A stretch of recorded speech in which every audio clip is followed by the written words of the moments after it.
Indian economic updates. The Ministry of Railways has unveiled an ambitious roadmap positioning India as not only a rapidly growing domestic rail market but also a future global manufacturing and export hub for railway equipment.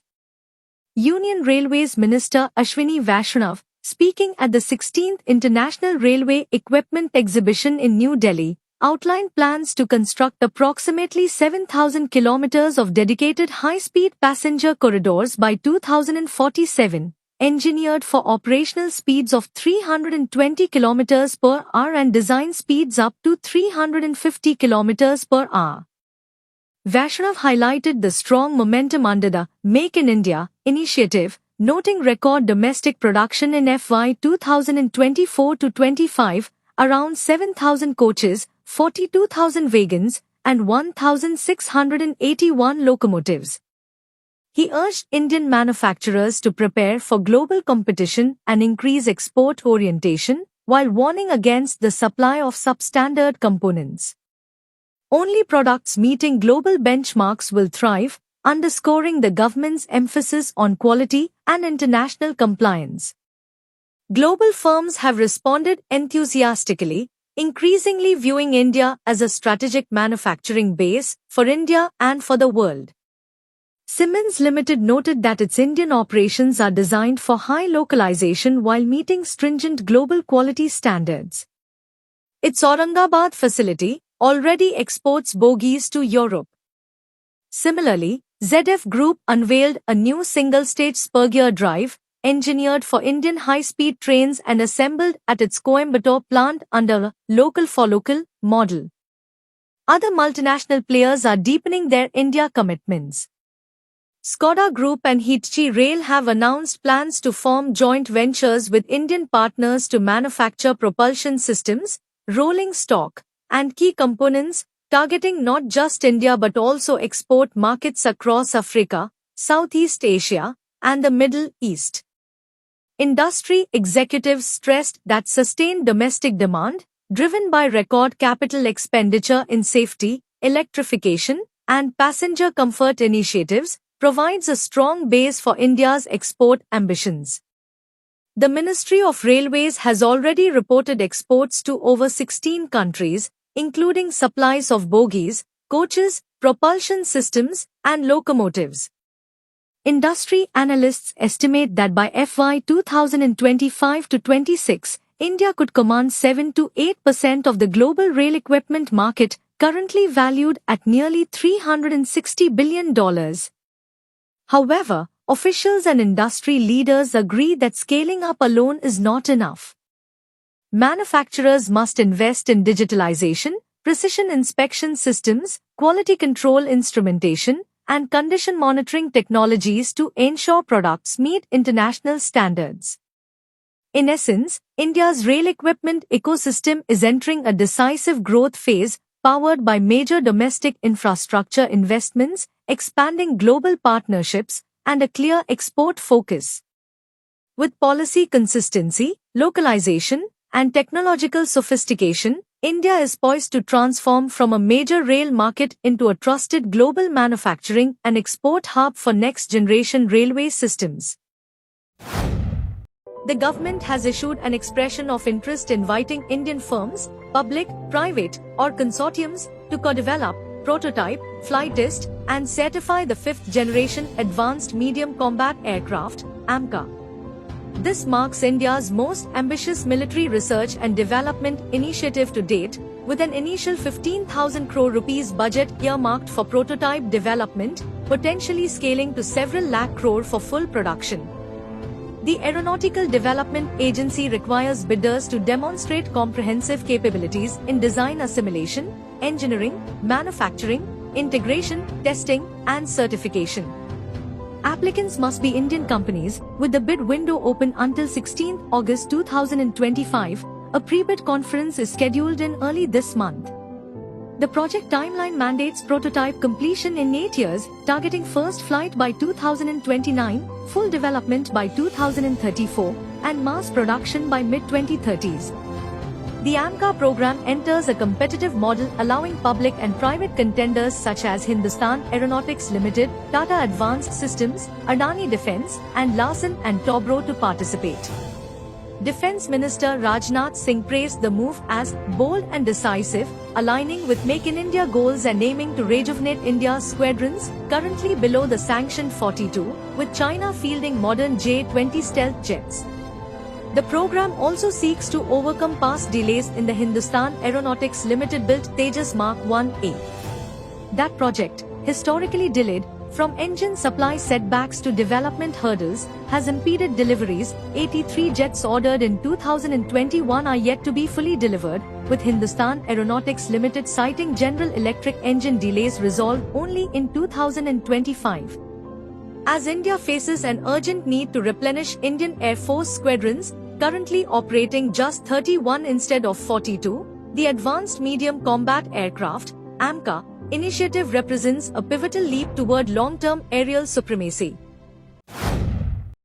Over the past 11 years, India has experienced significant transformation. From bustling metropolitan cities to the emerging urban centers, the country's infrastructure and connectivity has expanded multifold sectors such as civil aviation, railways, highways, ports, power, and more. By establishing a strong foundation for a future-ready India, Tamil Nadu has emerged as a key beneficiary of this growth, witnessing major boosts to all infrastructure sectors. Tamil Nadu, one of the most industrialized and culturally rich states, continues to play a crucial role in India's economic progress, is being gifted with 8 infrastructure projects worth Rs 4,900 crore, set to transform the development landscape of the region. Catering to the growth of civil aviation, a new state-of-the-art airport terminal building with area of over 17,000 square meters, and its allied infrastructure including a new ATC tower cum technical block at a cost of over Rs 450 crores, and a new apron and extension of runway to 3,115 meters from the existing 1,350 meters to accommodate larger aircraft.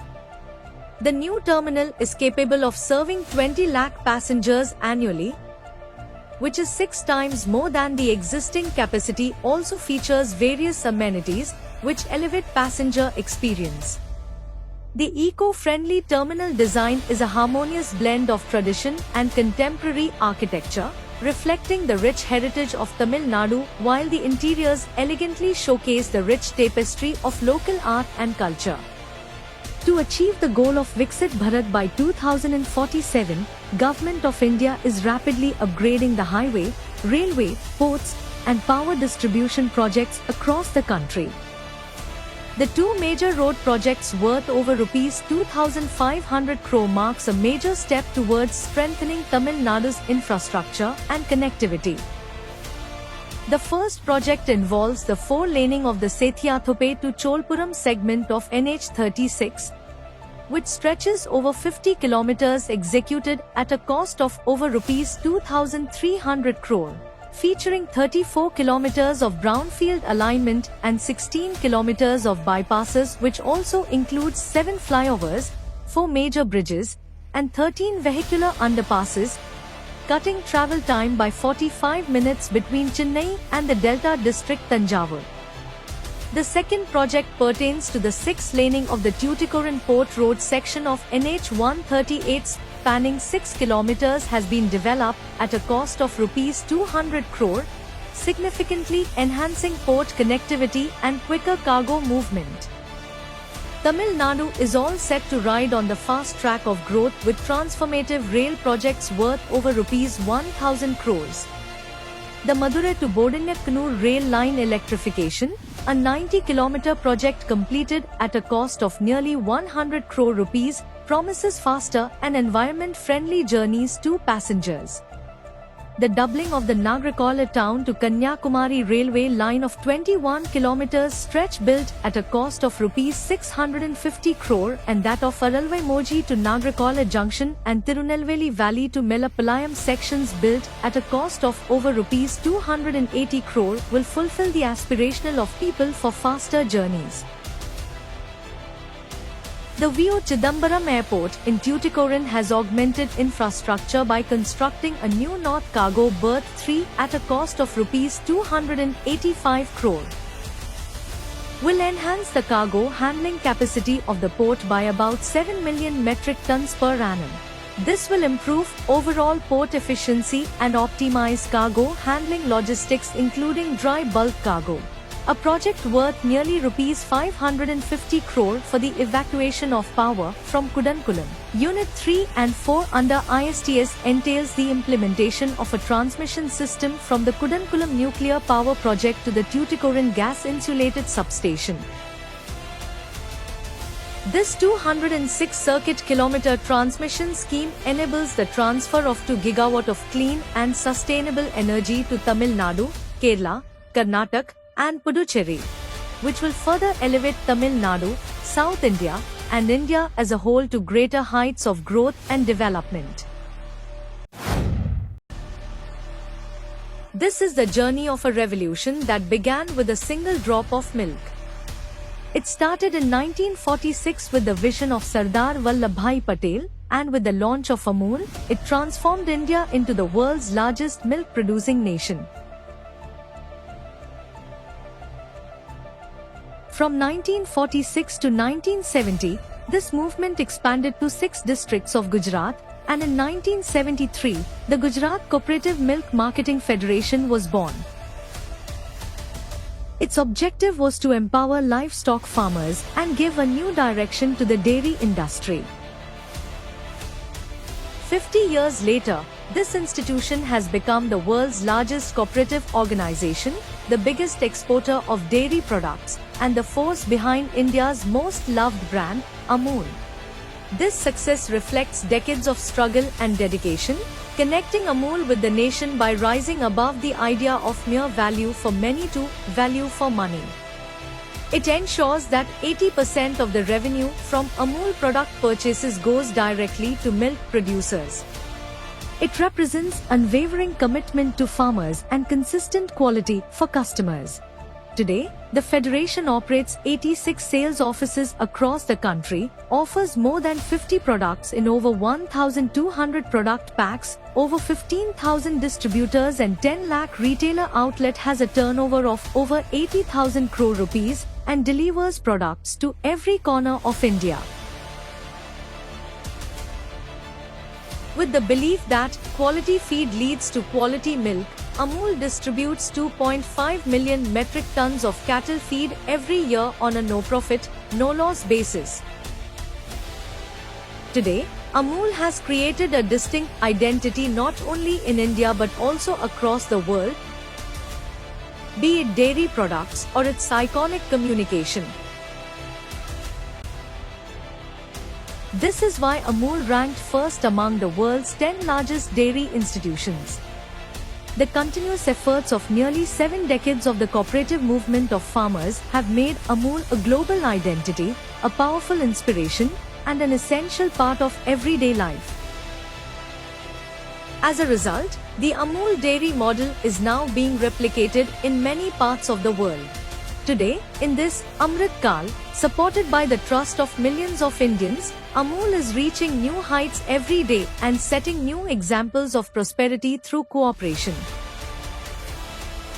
and is committed to continuously contributing in building a self-reliant India.